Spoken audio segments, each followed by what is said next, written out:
जय श्री कृष्णा। राधे राधे प्रिय भक्तों। 5 दिनों के त्यौहार दिवाली में चौथे दिन गोवर्धन पूजा की जाती है। ये पर्व कार्तिक मास के शुक्ल पक्ष की प्रतिपदा तिथि को मनाया जाता है। ये दिन लोगों को प्रकृति की महत्ता को समझाता है।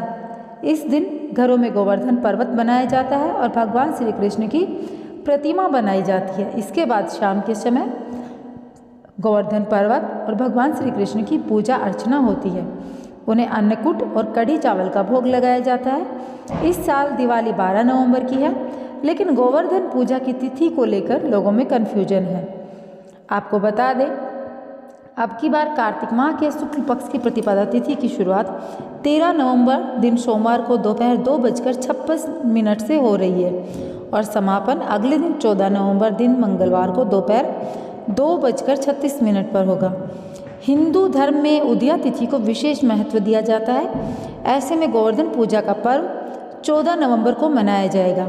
इस दिन गोवर्धन पर्वत बनाकर शाम के समय पूजा की जाती है और गोवर्धन पूजा का शुभ समय शाम 5:25 से रात 9:36 तक रहेगा। गोवर्धन पूजा प्रकृति को समर्पित त्यौहार है। माना जाता है इस दिन भगवान श्री कृष्ण ने इंद्रदेव का घमंड तोड़ा था और गोवर्धन पर्वत को अपनी कनिष्ठा उंगली पर उठाकर ब्रजवासियों की जान बचाई थी और लोगों को प्रकृति की सेवा और पूजा करने का संदेश दिया था। ये दिन कार्तिक मास की शुक्ल पक्ष की प्रतिपदा का दिन था। तब से इस दिन गोवर्धन पर्वत की पूजा की जाती है। भगवान को सभी तरह के मौसमी सब्जियों से तैयार अन्नकूट का भोग लगाया जाता है। गोवर्धन पूजा के दिन गोबर से गोवर्धन बनाकर उसे फूलों से सजाया जाता है। गोवर्धन पूजा शाम के समय की जाती है। पूजन के दौरान गोवर्धन पर धूप, दीप, पुष्प, रोली, अक्षत, प्रसाद आदि चढ़ाया जाता है। खील, बतासे और अन्नकूट का भोग लगाया जाता है। इसके बाद गोवर्धन पूजा की कढ़ी पड़ी जाती है। इसके बाद गोवर्धन की 7 परिक्रमा करते हुए जयकारे लगाते हैं। अब मैं आप लोगों को गोवर्धन पूजा के दिन सुनी जाने वाली बहुत ही पावन कहानी जो है वह सुनाने वाली हूँ। तो आप लोगों को पूर्ण श्रद्धा भाव के साथ में यह कहानी सुनना है ताकि भगवान श्री कृष्ण आपके जीवन के हर एक संकट को दूर करके और आपके जीवन में खुशियाँ ही खुशियाँ भर दें। देखिए, इस कथा में आपको अब मैं बताती हूँ कि एक दिन भगवान श्री कृष्ण ने देखा कि पूरे ब्रज में तरह तरह के मिष्ठान तथा पकवान बनाए जा रहे हैं। पूछने पर ज्ञात हुआ कि वृषासुर संहार कर मेघ देवता इंद्रराज की पूजा अर्चना की तैयारियां हो रही हैं। इंद्र की प्रसन्नता से वर्षा होगी, गायों को चारा मिलेगा तथा जीविकोपार्जन की समस्या हल होगी। यह सुनकर भगवान श्री कृष्ण ने इंद्र की निंदा करते हुए कहा कि उस देवता की पूजा करनी चाहिए जो प्रत्यक्ष आकर पूजन सामग्री स्वीकार करे। गोपों ने यह वचन सुनकर कहा कि कोटि कोटि देवताओं के राजा इंद्र की इस तरह निंदा नहीं करनी चाहिए। कृष्ण ने कहा, इंद्र में क्या शक्ति है जो पानी बरसाकर हमारी सहायता करेगा। उससे तो शक्तिशाली तथा सुंदर यह गोवर्धन पर्वत है जो वर्षा का मूल कारण है। इसकी हमें पूजा करनी चाहिए। गोवर्धन पूजा का महत्व एवं पौराणिक कथा भगवान श्री कृष्ण के वाकजाल में सबकर सभी ब्रिजवासी घर जाकर गोवर्धन पूजा के चारों ओर धूम मचा दी। तत्पश्चात नंद जी ने ग्वाल गोपिकाओं सहित एक सभा में कृष्ण से पूछा, इंद्रजन से तो दुर्भिक्ष उत्पीड़न समाप्त होगा, चौमासे के सुंदर गीत जाएंगे, मगर गोवर्धन पूजा से क्या लाभ होगा। उत्तर में श्री कृष्ण जी ने गोवर्धन की भूरी भूरी प्रशंसा की तथा गोप गोपियों की आजीविका का एकमात्र सहारा सिद्ध किया। भगवान की बात सुनकर समस्त ब्रजमंडल बहुत प्रभावित हुआ तथा स्वगृह जाकर सुमधुर पकवानों सहित तराई में कृष्ण द्वारा बनाई विधि से गोवर्धन की पूजा की। भगवान की कृपा से ब्रजनीताओं द्वारा अर्पित समस्त पूजन सामग्री को गिरिराज ने स्वीकार करते हुए खूब आशीर्वाद दिया। सभी जन अपना पूजन सफल समझकर प्रसन्न हो रहे थे। तभी नारद जी इंद्र महोत्सव देखने के लिए ब्रज आ गए। पूछने पर ब्रज नागरिकों ने बताया कि श्री कृष्ण की आज्ञा से इस वर्ष इंद्र महोत्सव समाप्त कर दिया गया है। आपको बता दें, गोवर्धन पूजा का पर्व उनके स्थान पर गोवर्धन की पूजा की जा रही है। यह सुनते ही नारद उल्टे पांव इंद्रलोक गए तथा खिन्न मुद्रा में बोले, हे राजन, तुम महलों में सुख की नींद की खुमारी ले रहे हो, उधर ब्रजमंडल में तुम्हारी पूजा समाप्त करके गोवर्धन की पूजा हो रही है।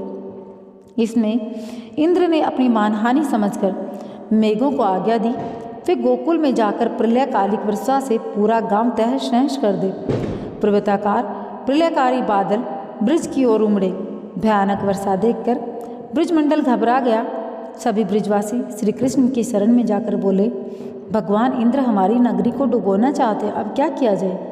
श्री कृष्ण ने सांत्वना देते कहा कि तुम लोग अपनी गौ सहित गोवर्धन की शरण में चलो, वही तुम सबकी रक्षा करेगा। इस तरह समस्त ग्वाल बाल गोवर्धन की तराई में पहुंच गए। श्री कृष्ण ने गोवर्धन को कनिष्ठा उंगली पर उठा लिया और 7 दिन तक गोप गोपिकाएं उसी छाया में सुखपूर्वक रहे। भगवान की कृपा से उनको एक भी छींटा नहीं लग पाया। इससे इंद्र को महान आश्चर्य हुआ। तब भगवान की महिमा को समझकर तथा अपना गर्व नष्ट करके इंद्र स्वयं ब्रज आए और भगवान कृष्ण के चरणों में गिरकर अपनी मूर्खता पर महान पश्चाताप किया। 7वें दिन भगवान ने गोवर्धन पर्वत को नीचे रखकर इसी भांति प्रतिवर्ष गोवर्धन पूजा करके अन्नकूट उत्सव बनाने की आज्ञा दी। तभी से यह उत्सव अन्नकूट के नाम से मनाया जाने लगा। गोवर्धन पूजा हिंदुओं का अहम पर्व है, जिसे दीपावली के दूसरे दिन कार्तिक प्रतिपदा के दिन मनाया जाता है। द्वापर युग से चली आ रही गोवर्धन पूजा का संबंध, जैसे कि मैंने आपको बताया, भगवान श्री कृष्ण से है तथा अभी आप लोगों ने सारी जितना भी आप लोगों को बताया गया उसके अनुसार आपने जाना है। अब बता देते हैं कि इस दिन महाराष्ट्र में बाली प्रतिपदा या पड़वा के रूप में मनाया जाता है। यह आमजन में प्रचलित एक मान्यता के अनुसार राजा बलि पर विजय के उपलक्ष्य में मनाया जाता है। कार्तिक महीने के शुक्ल पक्ष की प्रतिपदा से गुजराती नव वर्ष की शुरुआत होती है। इस दिन व्यापारी लोग अपने नए हिसाब किताब तथा बही का श्री गणेश करते हैं। उत्तर भारत तथा देश के अधिकतर हिस्सों में गोवर्धन पूजा को मनाने के पीछे का मुख्य कारण भगवान श्री कृष्ण से जुड़ा मानते हैं। यहाँ के लोग वर्षा होने पर इंद्रदेव की पूजा अर्चना किया करते थे, जैसा कि मैंने आपको बताया है। तो अब बाद में उसके बाद जैसे ही श्री कृष्ण के ने बताया, उसके बाद से गोवर्धन पर्वत की पूजा होने लगी। अब की बार का मुहूर्त मैंने आप लोगों को बता दिया है और संपूर्ण विधि विधान के साथ में सारी चीज़ें मैंने आप लोगों को साथ शेयर की हैं। अब मैं आप लोगों से एक निवेदन करना चाहूँगी कि अगर आपने अभी तक चैनल को सब्सक्राइब नहीं किया है तो चैनल को सब्सक्राइब कर लें और कमेंट बॉक्स में लिख दें जय श्री कृष्ण, राधे राधे। भगवान श्री कृष्ण से मैं यही कामना करती हूँ कि आप सभी भक्तों के जीवन के सारे कष्ट हर के आपके जीवन में सिर्फ और सिर्फ खुशियाँ रहें। और हाँ, आप लोगों ने अभी तक अगर चैनल को सब्सक्राइब नहीं किया तो अवश्य कर दीजिएगा, क्योंकि आप लोगों को हिंदू धर्म से जुड़ी हुई तमाम जानकारी आपके अपने चैनल पर अवश्य उपलब्ध कराई जाती है, हर एक त्यौहार उत्सव के बारे में।